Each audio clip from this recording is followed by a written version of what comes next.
Olá pessoal, o papo de hoje é sobre regulação de criptoativos na Europa, em especial, mas não somente, nos países que compõem a zona do euro. Eu vou responder aqui questões como: quais países já possuem regulações em vigor? Quais países estão à frente nesse aspecto? Quem está atrasado aí no tema regulação por lá? Quais são os desafios, as barreiras para a criação de leis eficientes? E por fim, vou falar também como vai funcionar a MiCA, Markets in Crypto Assets, a nova lei aprovada esse ano 2023 e quando de fato ela entrará em vigor. Vou também falar no final de oportunidades e riscos para indivíduos e para empresas que querem atuar com criptoativos em território europeu. Preparados? Vamos pro vídeo. Oi, eu sou Felipe Cabral, esse é o Banco Aberto e aqui a gente fala sobre economia, criptoativos, DeFi e novas tecnologias para o setor financeiro. Esse é um canal para profissionais e aprendizes que querem embarcar nesse mundo novo. Se você quer novos horizontes, quer aumentar seu repertório, quer trabalhar no mercado em empresas relacionadas à blockchain economy, ou mesmo se você quer pivotar o seu negócio já existente, tradicional, através da Web3, tokenização, nova economia digital, você está sim no lugar certo. Na Europa, diversos países já possuem legislação relacionada a criptoativos. E a bem da verdade é que alguns desde 2016. Mas o processo começou a se intensificar mesmo a partir de 2018. E agora existe um esforço de unificação de todas essas legislações através da MiCA, Markets in Crypto Assets, que será a lei comum válida para a maioria dos países da zona do euro. Vamos começar falando aqui do Reino Unido. E depois do final do Brexit em 2020, o Reino Unido passou a implementar suas próprias leis de criptomoedas sem se preocupar com os demais países.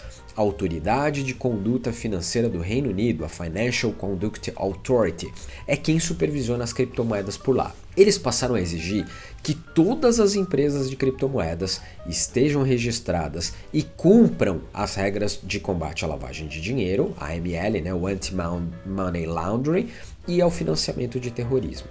Além disso, eles impuseram algumas restrições na comercialização de derivativos de criptomoedas para investidores de varejo. Basicamente, eles têm uma lei parecida com a nossa lei federal 14.478 e eles também avançaram bastante na questão de valores mobiliários. A Alemanha é outro exemplo bem avançado. Eles têm a BaFin, a Autoridade de Supervisão Financeira Federal. Eu nem vou me arriscar aqui a falar o nome em alemão porque é bem complicado. E através da BaFin eles regulamentaram a atividade com criptoativos desde 2020. Passaram a permitir que bancos, por exemplo, vendessem e custodiassem criptomoedas, tornando-se um dos primeiros países da União Europeia a fazer isso. Na França, já está em vigor a lei PACTE, Loi de Croissance et Transformations des Entreprises, de 2019, que é uma lei ampla, voltada para vários aspectos de fomento de startups, mas que também define um quadro regulatório para ativos digitais.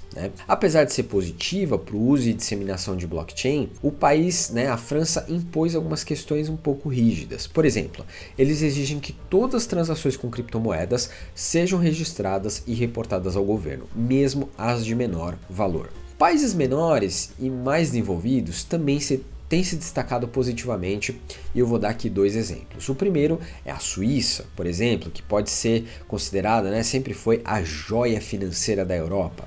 Lá eles possuem a FINMA, a Swiss Financial Market Supervision Authority, que estabeleceu diretrizes para cripto desde 2019. Um outro exemplo é a Estônia, que foi um dos primeiros países a introduzir legislação de criptomoedas e oferece licenças especiais para empresas prestadoras de serviço, corretoras, tokenizadoras, etc. Eles têm até um sistema de KYC bastante eficiente e as empresas de criptomoedas têm obrigação de aderir a esse sistema.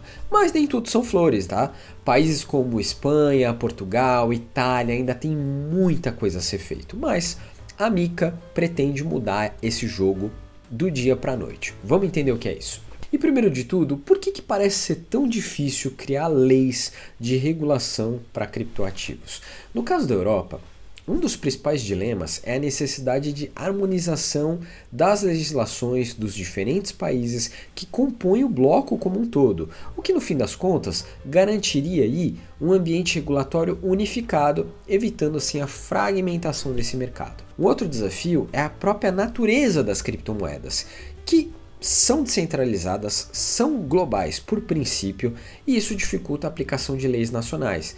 Vai exigir aí uma cooperação internacional, abordagens até inovadoras para garantir a eficácia da regulação. Não há mais dúvidas de que a regulação de criptoativos é importante para trazer segurança, para trazer confiança, principalmente para empresas do setor financeiro que querem atuar nesse segmento.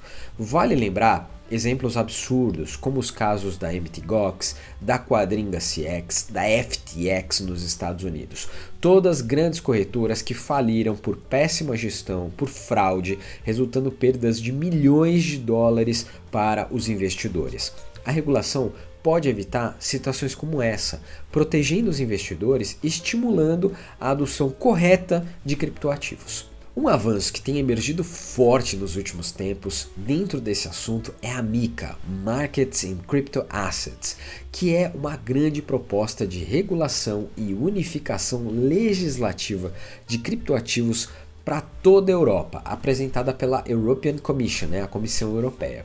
Essa proposta começou lá atrás, ainda em 2020, mas só agora, em 20 de abril de 2023, ela foi aprovada pelo Parlamento Europeu e vai entrar em vigor até meados de 2024. A grande dor que a MiCA resolve vai ser definitivamente a harmonização das regras em todos os países da União Europeia, estabelecendo assim um conjunto comum de princípios e requisitos válidos para todos.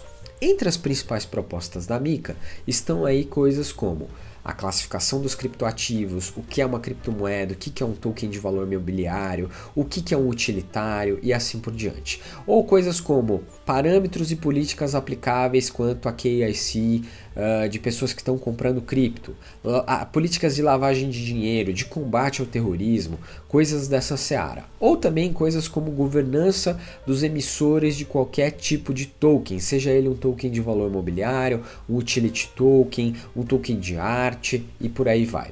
E também, por fim, regras para funcionamento dos prestadores de serviço, aqueles que possuem algum tipo de plataforma de negociação, como exchanges, tokenizadoras, mas também qualquer fintech que queira oferecer isso, A questão tributária também está prevista, mas não haverá aí um conjunto único de impostos válidos para todos. Cada país poderá ter uma alíquota maior ou menor em relação a isso, e isso vai ficar apartado da MiCA. Todos os provedores de serviço de criptoativos na Europa, os CAPs, Crypto Asset Service Providers, terão 18 meses a partir da entrada em vigor da lei para fazer essa transição para o novo regime, cumprindo aí os requisitos da regulação e a fim de obterem uma licença para operar.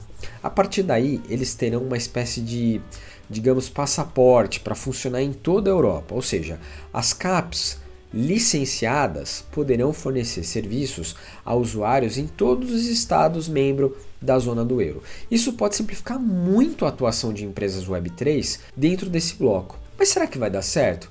A gente vai ter que acompanhar isso aí de perto. Eu vou trazer mais para frente um vídeo em detalhes sobre essa implementação, os prazos, o calendário como um todo, quais os países que estão na frente dessa adequação e tudo mais. Aguardem, hein? Agora, é importante dizer que toda essa movimentação regulatória traz sim boas oportunidades, como atração de investimento, estímulo à inovação, aumento de confiança do mercado, entre um monte de coisa.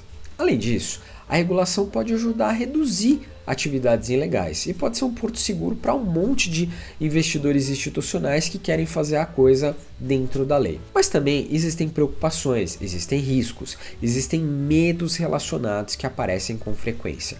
Alguns gestores com quem eu falei temem, por exemplo, que a regulação possa sufocar a inovação por exigir demais, limitar a privacidade dos usuários, o que não é uma coisa boa para o usuário de cripto. A natureza do usuário de cripto é justamente fugir do excesso de privacidade e de controle. O aumento da burocracia pode ser algo maléfico também nessa direção. O encarecimento de custo das operações que muitas startups têm poderia prejudicar alguns negócios, enfim. Existe aí uma lista de temas que podem ser afetados negativamente pela MiCA, então não é só benefício.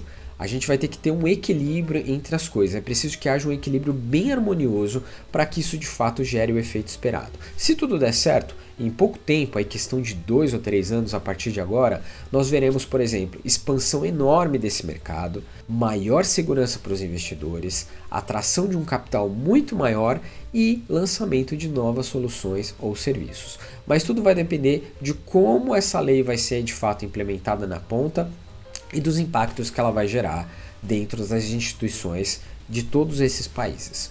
Em resumo, a regulação de criptoativos na Europa é um tema complexo e desafiador. Hoje, diversos países já possuem legislações específicas, outros estão em processo de discussão e a proposta da MiCA vai tentar trazer harmonização, uniformidade de regras para todo mundo. Existem oportunidades, mas também existem pontos de atenção relevantes e esse tema vai dar muito pano para manga entre 2023, 2024 e 2025. Acompanharemos de perto por aqui e se você gostou já sabe, deixa o like, compartilha esse vídeo, segue a gente aqui no canal, valeu e até o próximo vídeo.